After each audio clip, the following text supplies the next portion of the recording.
Denver, Colorado. It wasn't just a big night of fights. It was a big night of memorable moments. Conor McGregor with us here in Denver, Colorado. Good left hand from Rockhold. Right back from Mike Perry.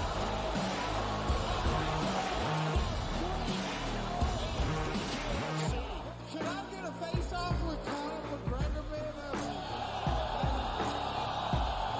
It's an incredible setup here, incredible matchmaking, incredible storytelling. Oh, you had to come here. All these fighters that step in here are warriors, and all have my respect. And I'm into this game, yeah. We'll be into this, yeah. And we arrived here in the Maverick Center here in Salt Lake City, Utah. Folks, what a night. It is going to be historic indeed for BKFC 56. Whoever's the king of violence right here, this is going to be a great fight.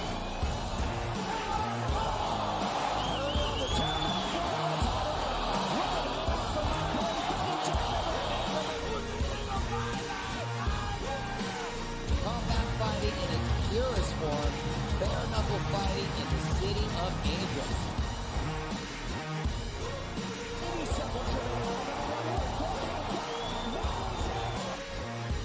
We've got the biggest announcement in the BKFC history we're about to make, so let's make that announcement.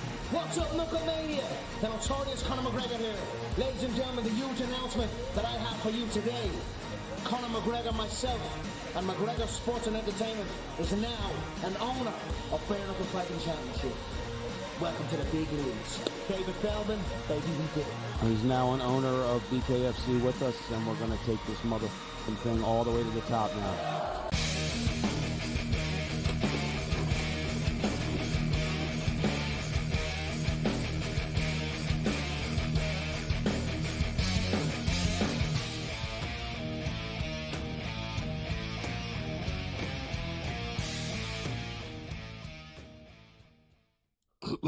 Level 3, let's do this thing. Sirius XM Channel 159, SportsGrid Radio and Television Network. Rick Saratello will join us in a couple of minutes. So we're just going over the college football numbers. I got some NFL win totals to share with you as well. I saw something crazy here, though. I don't know if you guys have the Anthony Rendon here, a best of X. So remember Anthony Rendon? Listen, he's a good baseball player. He was a good baseball player. He won a World Series and with the Nationals. He cashed in large with the Angels, but he's always hurt. If you recall, too, he basically, when people complain, he goes, I don't even like baseball. It's just a job, right? And how about this, though? At the conclusion, once this year ends, the Angels would have paid. He's taken he's made $168 million from the Angels. He hasn't even played 250 games. He'll have played fewer than 250 games. That's like, what is that? It's nearly like $600,000 a game, $700,000 a game. It's absolutely insane. Like Anthony Rendon's contract with the Angels, one of the worst contracts, like from the team perspective in sports history, actually. That's the thing with the Angels. Like their heart was in the right place, right? They can't win, but they have Mike Trout. He's always hurt, right? They had Ohtani. Ohtani, isn't dumb, and he got out of there. But they tried. They gave Rendon a ton of money. They spent the money in the wrong places all the time, and it's just imploded on them, and now it's just like a big-time disaster. They do have a bunch of good young prospects and stuff, but that Ward dude's a jerk, though, huh? They nearly get no hit. He's like, oh, that guy's stuff wasn't special. It's like, dude, you guys got one effing hit off him, right? So, like, obviously it was special, and you guys suck, so I hate that when baseball players won't tip their cap to the other. It seems to be a modern thing now. Like baseball players hate to like say, "Oh yeah, the other pitcher was good." He clearly was. He nearly no hit you guys. So yeah, he was clearly pretty good. So speaking of baseball, the Dodgers were down 3-2 to the Baltimore Orioles, despite laying that big chalk. I thought the Dodgers would win, but as I said before the game, I didn't think, I thought minus 200 was a little bit ridiculous to lay this price. End of 7 right now, so we're going to the top of the 8th inning. The Dodgers are currently plus 215. Baltimore are minus 280. The Mets are still winning 8-3 right now, so they're drilling the Arizona Diamondbacks, and the Rays are up 3-2 on the Mariners, although the Mariners are pretty much done right now, so does it really even matter? But for those of you betting, it is 3-2 in the top of the ninth inning. So speaking of a lot of stuff I want to get to here, and NFL win totals. I know we got college football coming up, but the NFL is rapid. It's creeping up on us. We're not on Friday. We're not on Monday. Next thing you know, the season's going to be starting. And, we just had Bill Krakenberger on. He was talking about betting the Patriots under win total. How can you disagree? It's going to be a long season, a rebuilding season for the New England Patriots. But the Carolina Panthers right now, under 5.5 wins is plus 100. Like, seriously, I'm getting plus money right now with a football team. With a football team that won 2 games last year. Are they really going to triple their output and get to 6? I don't believe so. And I can't believe we're getting plus money with this right now at plus 100. You look at the Panthers' schedule. It's not easy. Like, the easiest game they play is when they open up the season against the Saints, right? So they get the Saints, then they get the Chargers and Herbert. They got to go to the Raiders. And Max Crosby's a freak. Versus the Bengals, the Bears, the Falcons, the Commanders. Hell, the Commanders have a rookie quarterback, but are still better than you. The Broncos and Saints again, Giants. Okay, I'll give them that. They sort of have a little run here with Washington, Denver, New Orleans, and the Giants. Out of those 4 games, they could, squeeze out a couple of wins. I'll give them that. But then you look at the back end of this thing, and it's murderer's row once again. I think the Panthers are going to be a lot of trouble. And for the record, I think the Saints will beat the Panthers in week 1. The Jacksonville Jaguars, guys, you sort of, man, like, the numbers change so much. We were talking about, like, in Seattle the other night, and Seattle were over 7.5, minus 145. Well, now it's minus 160, right? We start talking about it, and people start betting it, and you always have to sort of find a new team to sort of flying under the radar a little bit. And I do think that team that's flying under the radar are the Jacksonville Jaguars. The Jags didn't have a great year last year, but it doesn't mean that they can't get back on track. And if you look at the talent that they have a very good defense, right? So the Jags are going to be good defensively. We know this. It's really up to Trevor Lawrence to take that next step. Not just like, a Super Bowl step, but, just play consistent winning football. But with the weapons that they have, I think he can, right? They bring in Gabriel Davis from the Bills. You got Christian Kirk. All right, Kirk has been injury prone, but he's good. Davis has big games, and he disappears, and he has a big game, and he disappears, whatever. He's kind of inconsistent, but he's okay. You got Evan Engram, who is pretty good. And you bring in Brian Thomas, the kid from LSU. This kid is a freak, all right? The long line of great LSU wide receivers. So expect Thomas to be really good. And they got Etienne in the backfield. So I think the Jags offense is going to be better this year. I think they're going to compete for the division with the Houston Texans. I think the Colts are going to take, I think the Colts, people are too high on the Colts. And I think the Titans aren't going to be very good. So I think the Jags are right in the mix in this division, but we don't need to win a division. Their win total is 8.5. You get a nice robust plus 270 with the Jags to win a division, though. Houston are the trendy team, right, this year, the team of the year, the team of the week, the trend of the week. Houston this, Texans that, but the Jaguars and the Texans, there's not that much of a gap between them, right? The Jags just need to get back on track, stay healthy. But I think the Jaguars are a very, very dangerous team. Not to, get out of the AFC, but in the division, and their win total is 8.5. Very manageable number. They can get to 9. The Jaguars can get to 9. They have a pretty favorable schedule. The New Orleans Saints win total is 7.5. They get 2 games against the Panthers, but even that, I could see the Panthers splitting with them. I don't think the Saints are going to get to 8. Right? So I'm betting the Saints under the 7.5. I don't think the Saints are going to get to 8. But I do like that prop that we've been talking a lot about, the top 2 teams in the division. And you're getting plus money with this as well, with the Atlanta Falcons and the Tampa Bay Buccaneers to be the top 2 teams in the division in any particular order. That's what I like about this bet as well. You don't have to worry about first place, second place. You're getting plus 110. We know Carolina, whatever. Carolina might get better. They're rebuilding, all right? the New Orleans Saints are going to tear this thing down. The Saints are in contract hell. We all know Derek Carr, who he is. And, the Saints are just a football team that are sort of in purgatory right now. It'd be better for them to actually suck. So I don't think the Saints have some sort of surprise year coming up in them. And Tampa Bay are good, right? People dismiss Tampa Bay, but Tampa Bay are pretty consistent. They have a tough schedule, but they're better than the Saints are. They're better than the Panthers are. And the Falcons, I think, will be the best team in this division, right? It's just, the Falcons have to go out and do it right now. But Kirk Cousins, Michael Penix, they have a nice quarterback situation. If you don't want Cousins to go down, but it's not the end of the world, I think Penix, is a hell of a lot better than Desmond Ridder was. Right. And look, the Falcons were a competitive team last year, and they had horrible quarterback play. Very similar to the Chicago Bears, who everybody spent a lot of time talking about. I'm buying into the Bears, actually. Right. The Bears play in a tough division, but they won 7 games last year. Justin Fields was terrible. Tyson Bagent was bad and just sort of mediocre.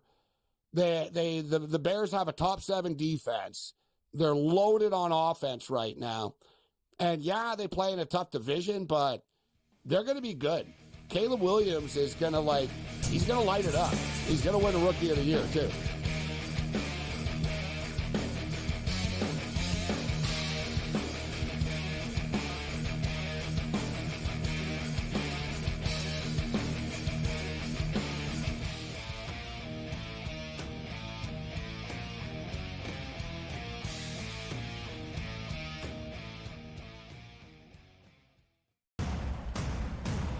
What has happened? What has transpired here at the Brisbane Center here in Denver, Colorado? It wasn't just a big night of fights. It was a big night of memorable moments. Conor McGregor with us here in Denver, Colorado. Those left hand from our goal. Right back from my parent.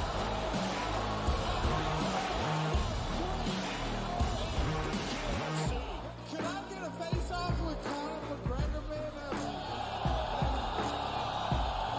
It's an incredible setup here, incredible matchmaking, incredible storytelling. Oh, you had to come here. All these fighters that step in here are warriors, and all have my respect. And I'm into this game, yeah. We'll be into this, yeah. And we arrived here in the Maverick Center here in Salt Lake City, Utah. Well, what a night. It is going to be historic indeed for BKFC 56. Whoever's the king of violence right here, this is going to be a great fight.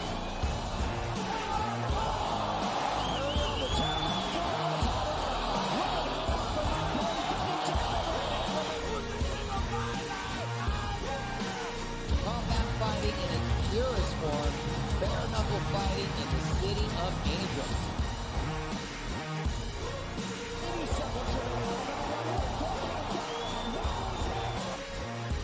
We've got the biggest announcement in the BKFC history we're about to make, so let's make that announcement. What's up, Knucklemania? The notorious Conor McGregor here. Ladies and gentlemen, the huge announcement that I have for you today. Conor McGregor, myself, and McGregor Sports and Entertainment is now an owner of Bare Knuckle Fighting Championship. Welcome to the big leagues. David Feldman, baby, we did it. He's now an owner of BKFC with us, and we're going to take this motherfucking thing all the way to the top now.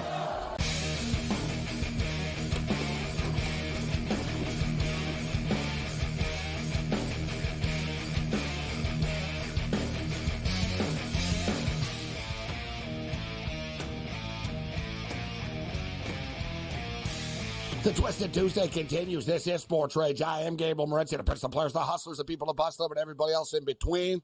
Let's do this thing. Week 0 is now behind us. We've got some massive games rapidly approaching. And one of the most bet games at the sports books, actually, is the Colorado Buffaloes. I don't know what it is, man.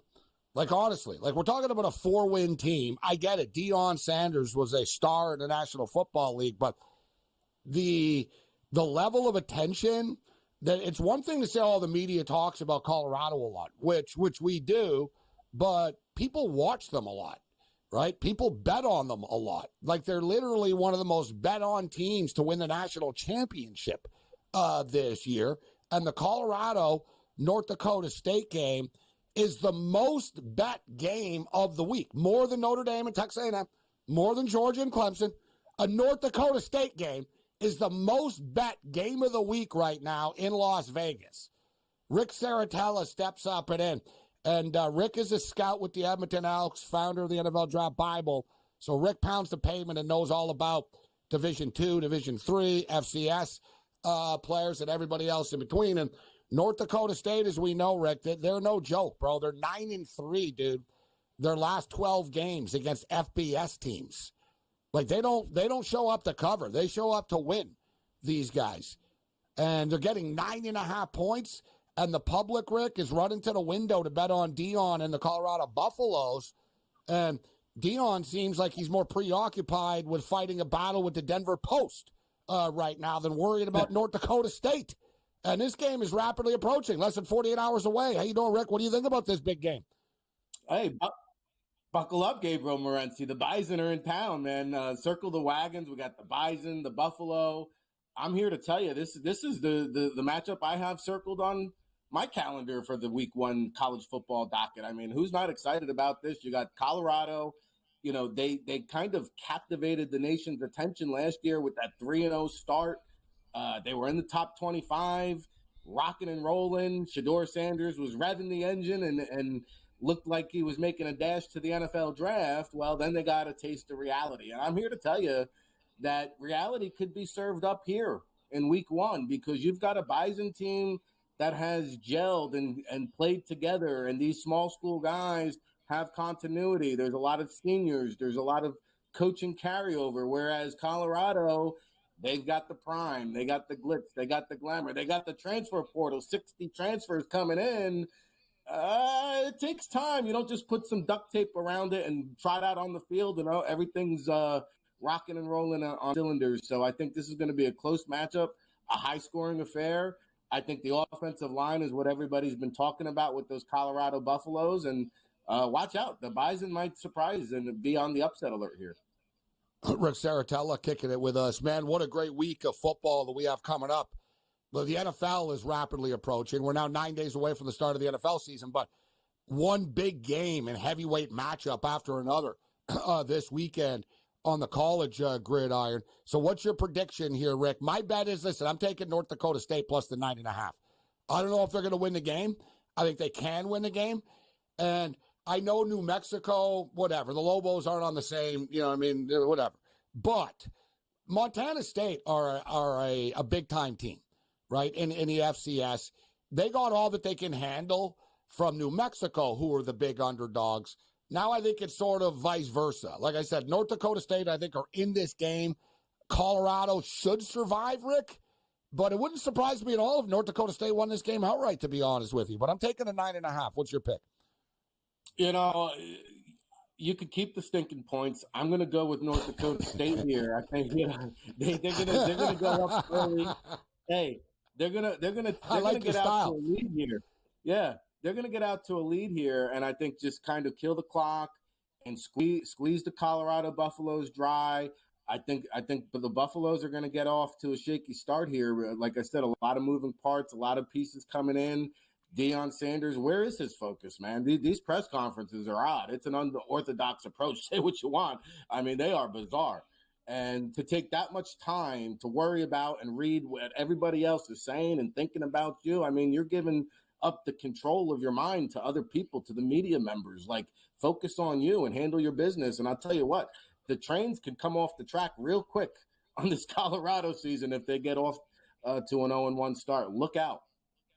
You know, they play next week. They're in Lincoln, Nebraska against the Nebraska Cornhuskers and Dominic Raiola and company.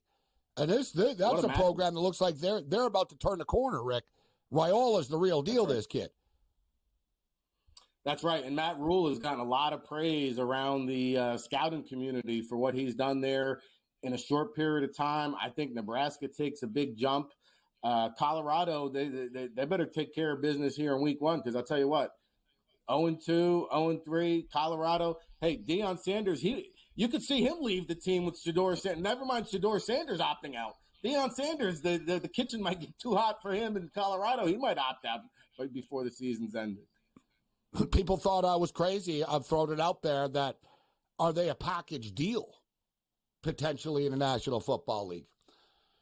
Yeah, it doesn't work everywhere, but I'm with you. As if, look, he's already at war right now, bro. It's been 1 year. The honeymoon is over. And I think it was Casey Stengel. It was one of the old legends, but I think it was Casey Stengel who had a saying, Rick.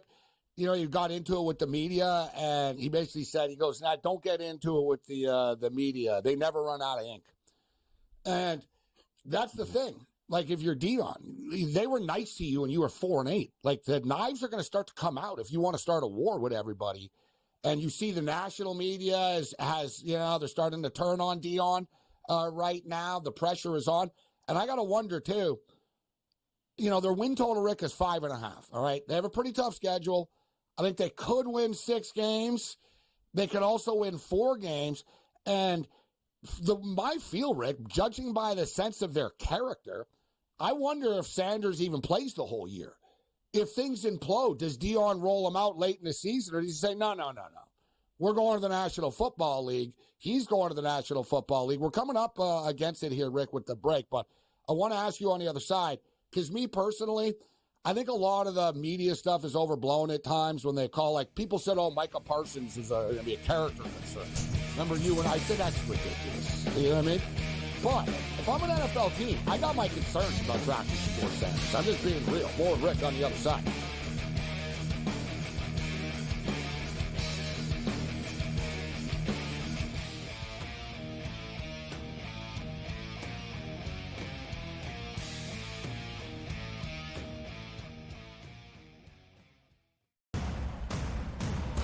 What has happened? What has transpired here at the Brisbane Center here in Denver, Colorado? It wasn't just a big night of fights. It was a big night of memorable moments.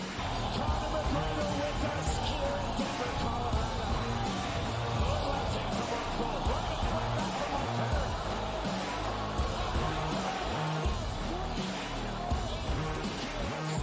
Should I get a face-off with Conor McGregor, man?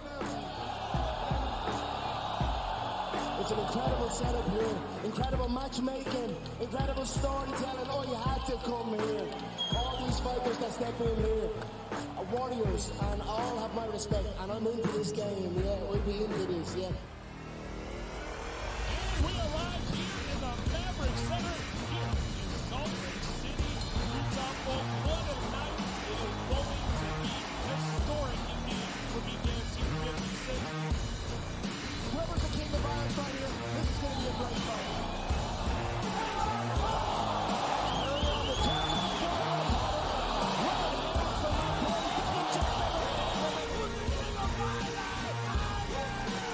Combat fighting in its purest form, bare knuckle fighting in the city of angels.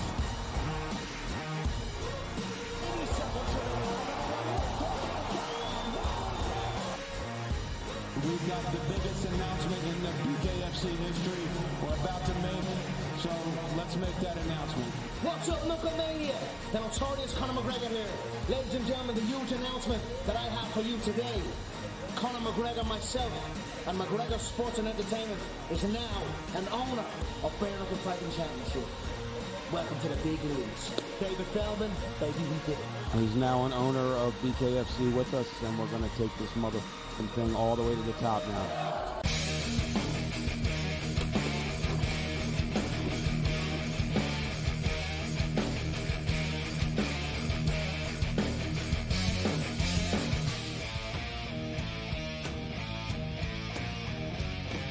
The Twisted Tuesday continues. This is SportsRage. I'm Morency. Great to have college football back. And next week we have the National Football League. Can't wait to get Rick's take on that Packer-Eagle game because I've got an opinion on it right now. But, Rick, I talked about the 3 most bet games right now at the sports books. And Colorado was number 1. Colorado, North Dakota State was the most bet game so far this week. Number 2 was Georgia Clemson. Number 3 was Texas A&M and Notre Dame. Let's talk about Texas A&M and Notre Dame. We'll get to the Clemson Georgia game in a couple of moments, but this is a big-time football game. I mean, we know about Texas A&M. They loaded up with the NIL stuff, got a bunch of blue chip players, but Fisher couldn't put it together. But now you bring in Coach Mike Elko, who really, this guy did a great job at Duke and didn't have anywhere near the type of players. So now you got this great coach with it's like a chef that didn't have ingredients. Now you got a chef with ingredients here. And you got Freeman, who I know people like, and he's done a great job recruiting, but can they back it up and go out there and win some games? And in a little twist of fate, Rick, Riley Leonard, Elko's quarterback at Duke, is now the quarterback at Notre Dame. And Connor Wegman is the quarterback at Texas A&M. And even though people don't talk about him like Carson Beck and Shedeur Sanders and these guys, if you look at the odds, Rick, and the sports books as far as the draft, Connor Wegman's he's right there, bro. He's like 4th or 5th to be the number 1 pick in the draft.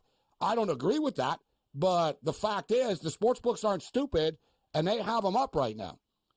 Well, I think Vegas is onto something there, Gabe. I think Connor Wegman has all the tools in the toolbox when you take a look at the dual capability, extend plays, make all the throws, ball velocity, fluid release. I love everything this kid brings to the table. He just has to show that he can stay durable, get through the whole season, right, and have an injury-free year. Now, you talk about Riley Leonard. He's coming off an injury, right, because he was talked about as a potential first-round quarterback at Duke when he was there. Now he comes over to Notre Dame, reset, reload, hopefully refreshed. If he can stay healthy, you have a possible showdown of 2 potential first-round quarterbacks. Notre Dame coming off the winning season. Texas A&M has been traditionally in recent seasons under Jimbo Fisher underachievers, so I was a little bit surprised. The Aggies are the favorites here, but you know what? Nobody knows Riley Leonard better than the man you just mentioned, Mike Elko, who has gotten a lot of praise for the job he's done here. I think Texas A&M takes it. I think Connor Wegman begins his Heisman campaign, and I do believe he winds up in that first round come April. Rick Saratella kicking it with his great points, Rick, as far as knowing Riley Leonard. And Leonard's not 100%. I know he's coming around right now, but he hasn't practiced that much as they would like with the new team. He's sort of just going to be thrown out there. You throw in that, the home field advantage for the Aggies, Elko knowing Leonard's tendencies inside out. I give the edge to the Aggies here. And for the record, Rick, here are the updated odds right now as we speak. Carson Beck is the favorite to be the top pick of the draft, plus 350. Shedeur Sanders, the second choice, at plus 550. James Pierce, who you and I have talked a lot about, the Tennessee Volunteer defensive tackle, plus 650. And then you got Connor Wegman, guys, plus 1,200. He's the 4th pick to be the number 1 pick of the draft right now. Wow. That's impressive, Ahead of Cam Ward, ahead of Quinn Ewers. You know what I mean? People aren't talking about this. You know what I mean? So, like I said, give me the Texas A&M Aggies in this football game. And listen, I think Notre Dame could lose this game, Rick, and still make the playoffs. They have a very manageable schedule, the Notre Dame Fighting Irish. I actually expect Notre Dame to be in the playoffs this year with a 10-2 record, Rick. Yeah, and the College Football Committee is going to want that for the ratings. 12 teams are getting in. Notre Dame is going to find a home some way, somewhere, somehow, right? So. Yeah, there's 12 Notre Dames. They're one of the 12. Basically, if you're Notre Dame, win 10 games, you're going to get to the playoffs every year now. That's the new deal. But since you're not affiliated with a conference, you can never be ranked higher than 6th, because you're going to have the conferences. And then right? Sort of the at-large team. I guess they could be 5th as the at-large team, right? But they'll always be behind. So, in other words, they'll never host a game in this format the way that it is. All right, so on the other side, we'll talk about Carson Beck and the Georgia Bulldogs and the Clemson Tiger football game. These two teams played, guys, not that long ago. It was 2021, and they played in the season opener, if you recall, and Georgia won the football game 10-3. And at the time, people were sort of like, oh, my God, Clemson are terrible and stuff. Yeah, in hindsight, that was as close as anyone came to beating Georgia. Like Georgia murdered teams that year. More Rick on the other side, bring it.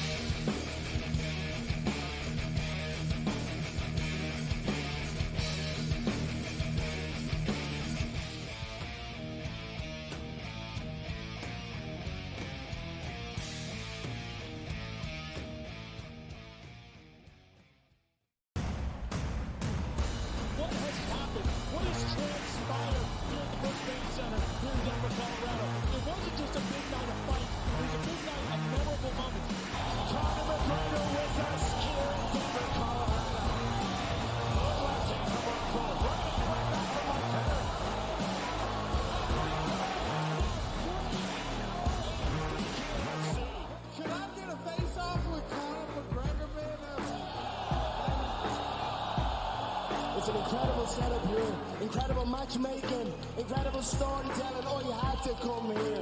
All these fighters that step in here are warriors, and all have my respect. And I'm into this game, yeah. We'll be into this, yeah. And we arrive here in the Maverick Center here in Salt Lake City, Utah. Well, what a night it is going to be. Historic indeed for BKFC 56. Whoever's the king of violence right here, this is going to be a great fight.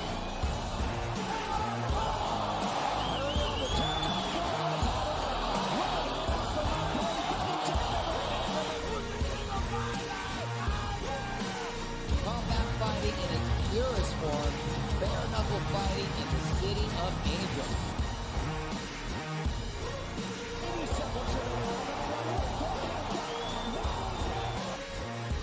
We've got the biggest announcement in the BKFC history we're about to make, so let's make that announcement. What's up, Knucklemania? The notorious Conor McGregor here. Ladies and gentlemen, the huge announcement that I have for you today. Conor McGregor, myself, and McGregor Sports and Entertainment is now an owner of Bare Knuckle Fighting Championship. Welcome to the big leagues. David Feldman, baby, we did it. He's now an owner of BKFC with us, and we're going to take this motherfucking thing all the way to the top now.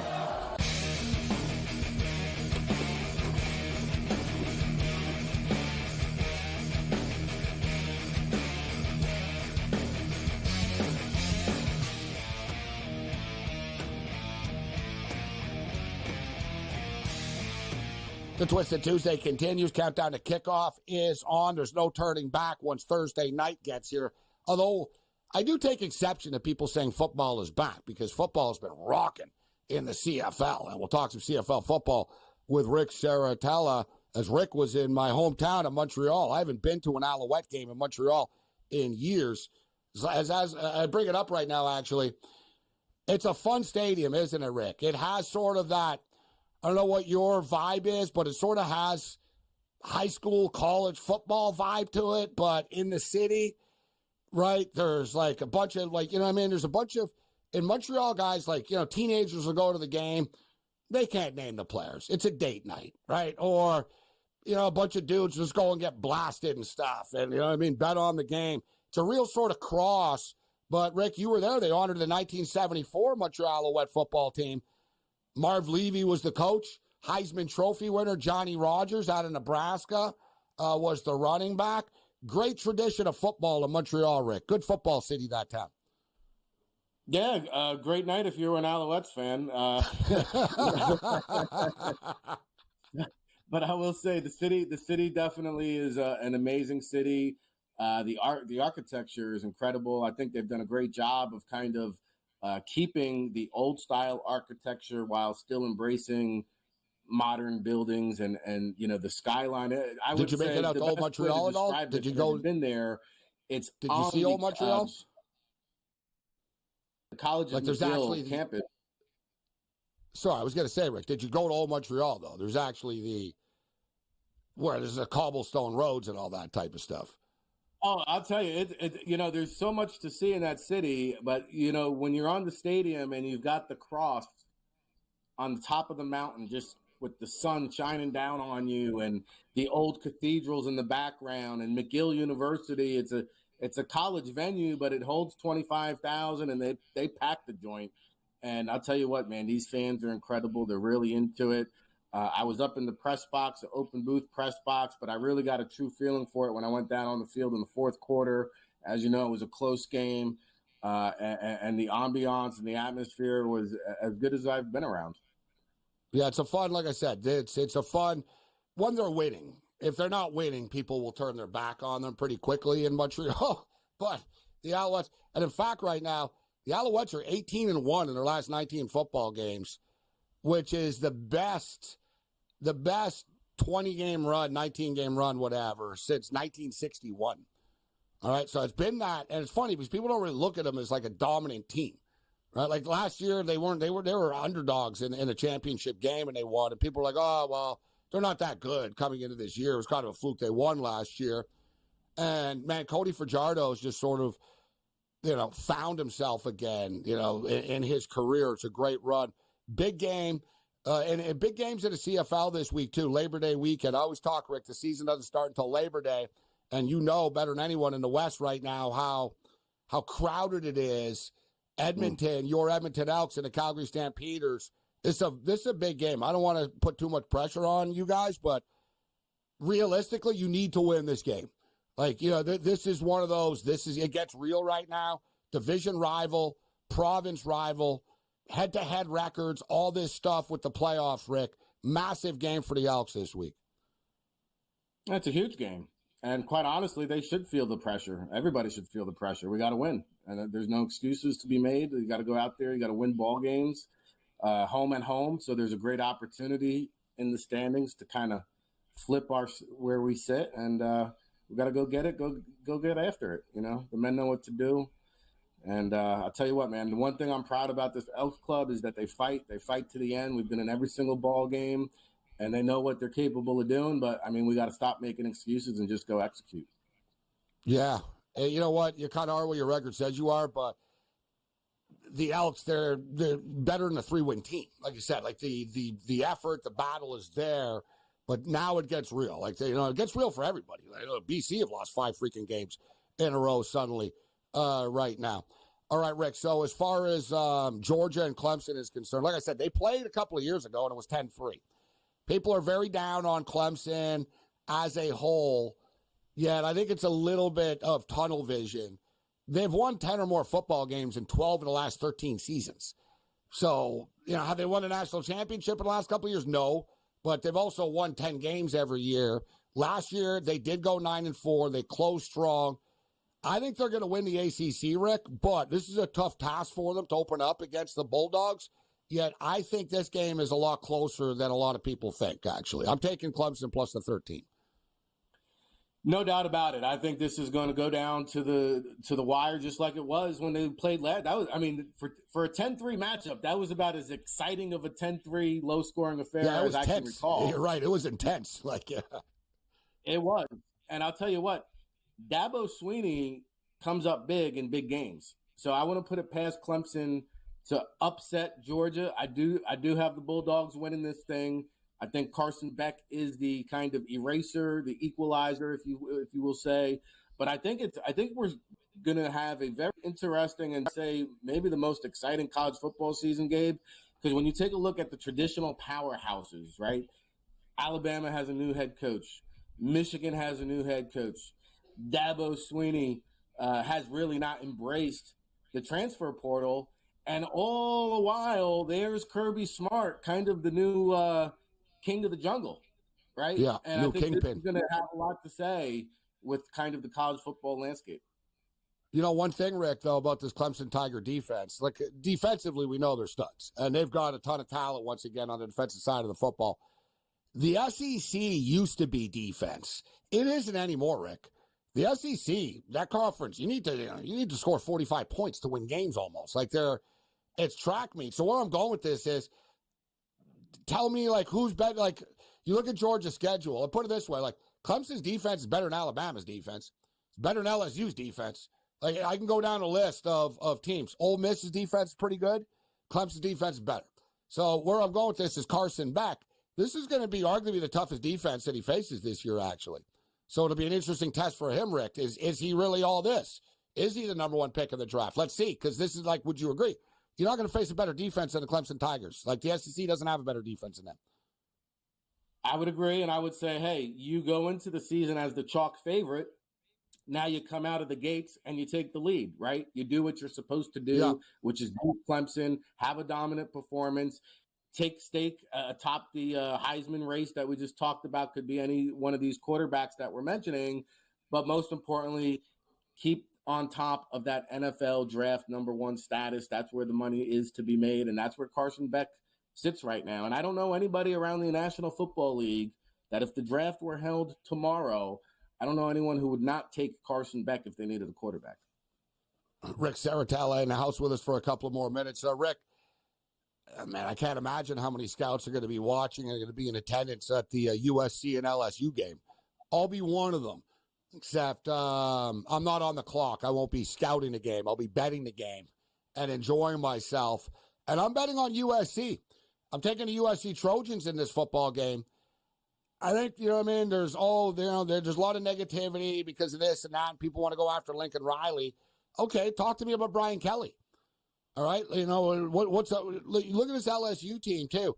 Not to mention, bro, you lost some pretty good players. Malik Neighbors, gone. Oh, yeah, your quarterback, Jaden Daniels, gone.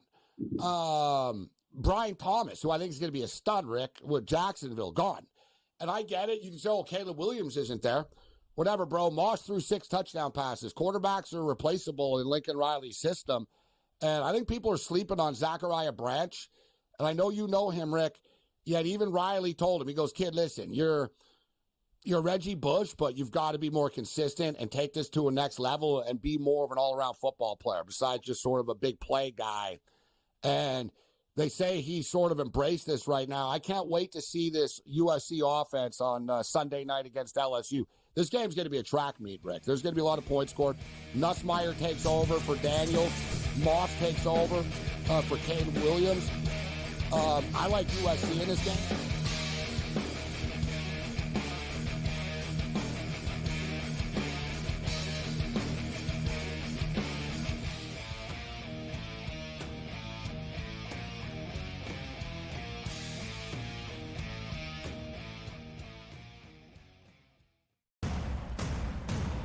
What has happened? What has transpired here at the Brisbane Center here in Denver, Colorado? It wasn't just a big night of fight. It was a big night of memorable moments.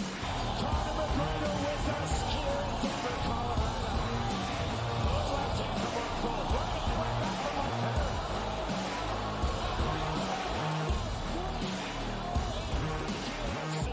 Can I get a face-off with Conor McGregor, man? It's an incredible setup here, incredible matchmaking, incredible storytelling. Oh, you had to come here. All these fighters that step in here are warriors, and all have my respect. And I'm into this game, yeah. We'll be into this, yeah. And we arrive here in the Maverick Center here in Salt Lake City, Utah. Well, what a night it is going to be. Historic indeed for BKFC 56. Whoever's the king of violence right here, this is going to be a great fight.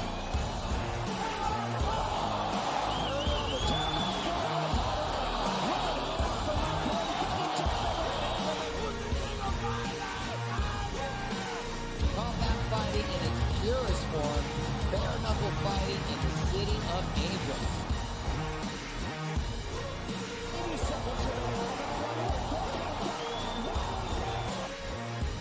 We've got the biggest announcement in the BKFC history we're about to make, so let's make that announcement. What's up, Knucklemania? The notorious Conor McGregor here. Ladies and gentlemen, the huge announcement that I have for you today. Conor McGregor, myself, and McGregor Sports and Entertainment is now an owner of Bare Knuckle Fighting Championship. Welcome to the big leagues. David Feldman, baby, we did it. He's now an owner of BKFC with us, and we're going to take this motherfucking thing all the way to the top now.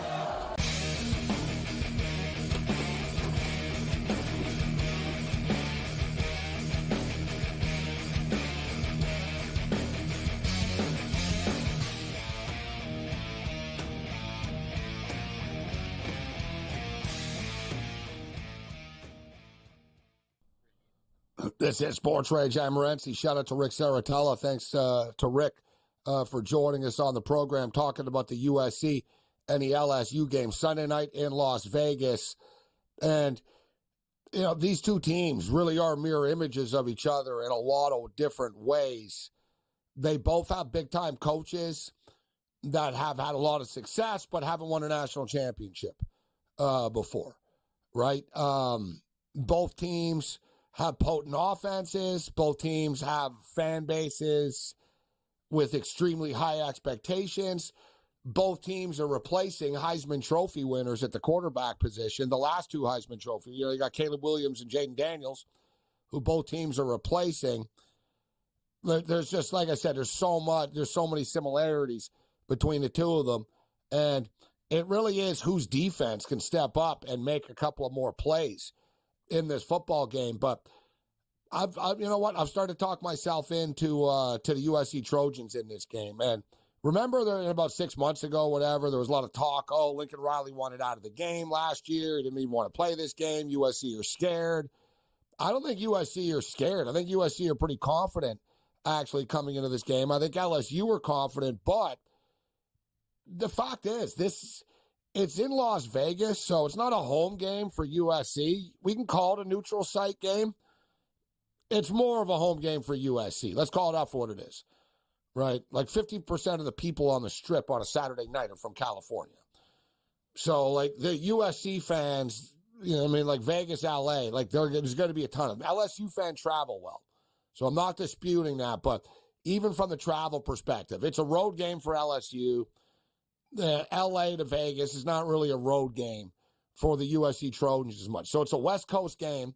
I bring this up because the last time that LSU played on the West Coast, they lost, right? This was 3 seasons ago in the opener. They opened up the season against UCLA at the Rose Bowl, and there were a ton of LSU fans. There were more like LSU fans than UCLA fans at that game, and they lost that game. So it's not easy to travel, go west. You're playing a team from the West Coast and the USC Trojans. And now we get into the quarterback situation. You got Nussmeier. Like I said, there's so many similarities between the two of them. LSU always have stud wide receivers. Branch is a freaking stud on the USC Trojans. The Trojans are thin on offensive line. They've got a good offensive line, but if somebody goes down in this game, which is inevitable, I was reading that they're basically like 5 deep. Like if somebody goes down, they're going to have guys that haven't really started before, and they have a lot of inexperience after their 5 guys type of deal. So depth is a little bit of an issue on the O-line. Defensively, I do expect USC to be a little bit better, but this game's still going to be a track meet. And up to 64.5 right now. They don't have player props up yet, but this is going to be a football game where we're definitely going to be looking at quarterback touchdown passes, right? Moss threw for 6 in the Holiday Bowl, and I'm not saying he's going to throw for 6 against LSU, but he's going to throw for like 3 or 4. And I would expect Nussmeier is going to pick them apart as well. Like I said, this game really should be a track meet. Who has the ball last? Should be noted, the LSU Tigers have lost 4 straight season openers. Pretty crazy for a powerhouse program like LSU. But to their defense, they don't play cupcakes to start the season like some teams. So the last 2 years, Florida State beat LSU. And if you recall, one of the games was in New Orleans, so it was kind of a home game for LSU. And they missed the extra point after. They would have tied the game, and they missed the extra point. And they lost by 1. And then last year it was like, oh, we're going to get them this time. And don't forget, LSU had Jaden Daniels. We're going to get them this time. And they played in Orlando, sort of in like a neutral field, but in Florida State's turf. And Florida State won again. Right? I brought up the UCLA game 3 years ago. They lost that game in Los Angeles. LSU did. And the year before that, they lost against Mississippi State. They got upset in a conference game in the first game of the year. So the LSU have lost 4 straight season openers.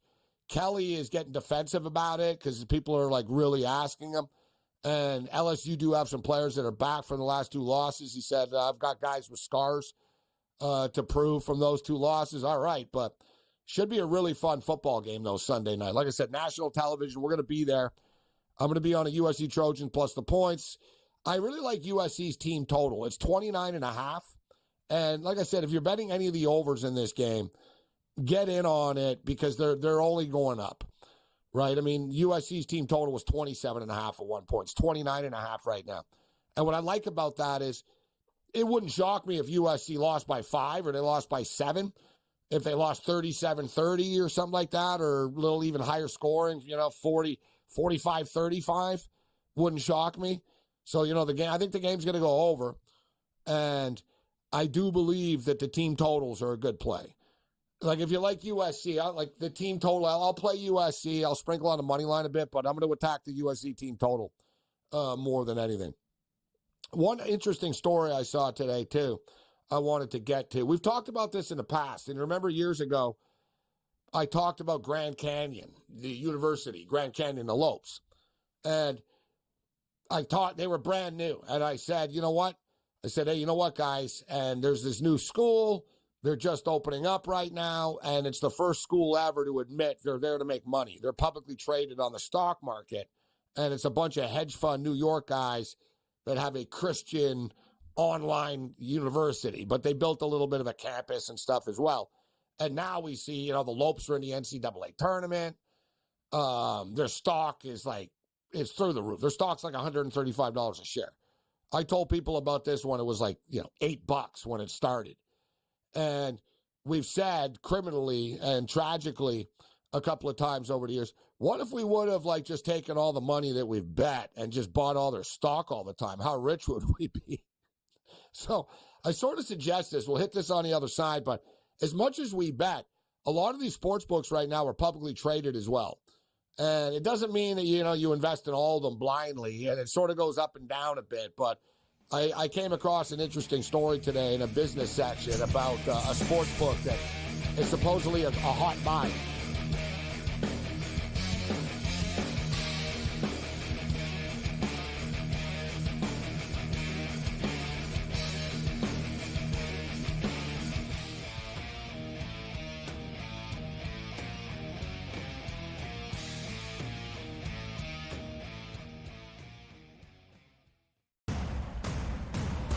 What has happened? What has transpired here at the Brisbane Center here in Denver, Colorado? It wasn't just a big night of fights. It was a big night of memorable moments. Conor McGregor with us here in Denver, Colorado. Left hand from Rockhold. Right back from Mike Perry.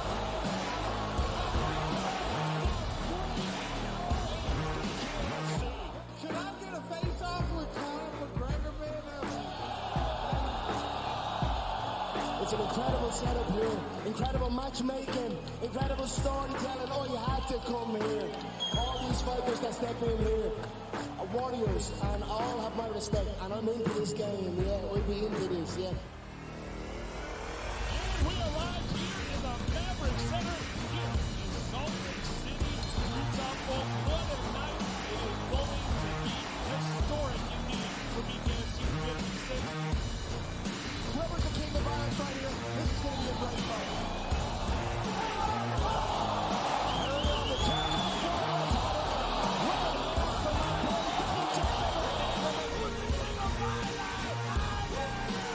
Combat fighting in its purest form, bare knuckle fighting in the city of angels.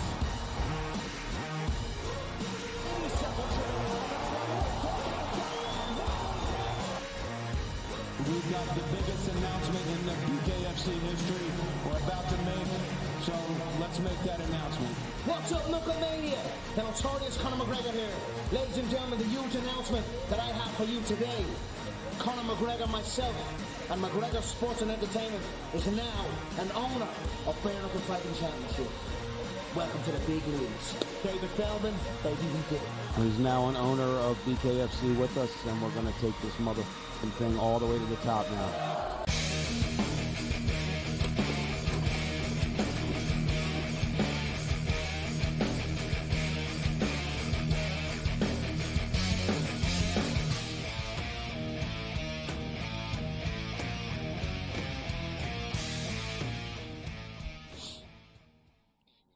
Let's roll. We're into the home stretch right now. So as I was saying, if you're just joining us right now, I was talking about investing in sports books and betting stock. And especially if you're betting at the sports book that you're investing in, either way, you really can't lose, right? Like if you're betting, you could bet at the book and win money. And doesn't mean a stock, you're not going to crush their stock price, and you can make money off their stock.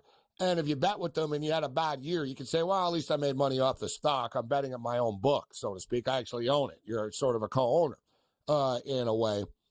And basically, it's sort of been broken down right now into, like, the sports book craze and the legalization of sports betting was a lot like the legalization of marijuana, in the sense where, you had all these people that really had no background in it and or interest in it before, but they saw it as like a free cash cow. And we've seen, right? I mean, in some places there was, $30 and $40 and $25 and stuff. And anybody that follows this stuff, you guys see on a daily basis, man. Like even big time books like shut down in these states. Yeah, we're no longer operating in these states anymore. And there's just, there's only so many people are going to bet.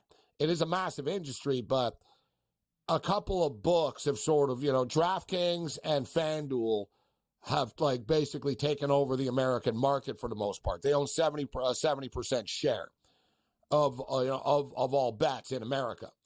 MGM is the third one, and they have like a different approach than FanDuel and DraftKings, but and MGM's MGM's like a huge conglomerate. Like, FanDuel and DraftKings, they're only taking, betting is their thing, right? The DFS and the betting or whatever. Right, so MGM's got a million different other things going on, but MGM is sort of solid and it's kind of happy where they are with they've got a loyal customer base, etc. But an MGM stock. But the thing is, when you bet on you buy MGM stock, you're buying the stock in the entire strip and their every business decision that they make. But long story short, here, DraftKings stock right now is $35 a share, and anyone that knows business, and I don't pretend to be a business expert, but I know enough to know that, like, in stuff like this, like, you got to lose money, like, for a long time before you make money, right? Like, like Uber and these new companies that come in, they lose money, but it's the big picture. And even though they're losing money, it's all about, what's the company worth? What's the valuation of the company? Even if we're losing money, it doesn't mean that somebody wouldn't buy it for a ton of money from us. So it's all about the valuation of it. But DraftKings just turned a profit for the first time, which is saying something, right? Like you read the quarterlies of a lot of these people and you wonder, how the hell are you not making money? You're a gambling company. But you'd be surprised. They find ways to screw it up. And so think of like, when I was in New York, man, like every second billboard, man, on the side of buses, right? It was like a war, DraftKings and FanDuel, right? And it cost like billions of dollars. It added up, all the ads and bonuses that they gave people and stuff to get customers. And then, it's about customer retention after. And so you lose money, and then in the big picture, you make money in the long run, right? That's the way they look at it.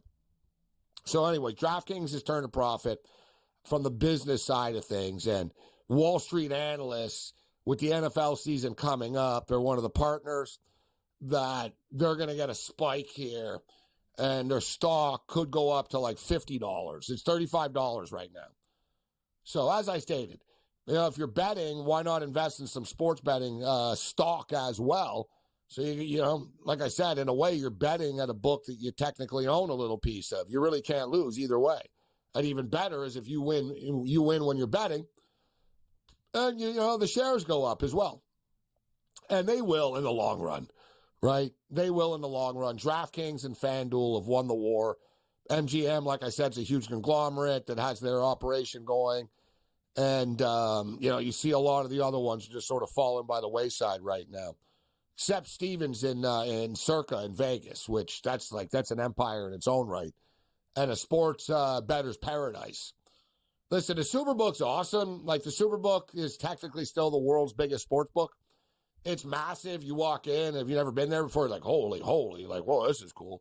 It is really cool, and it's got that old tradition.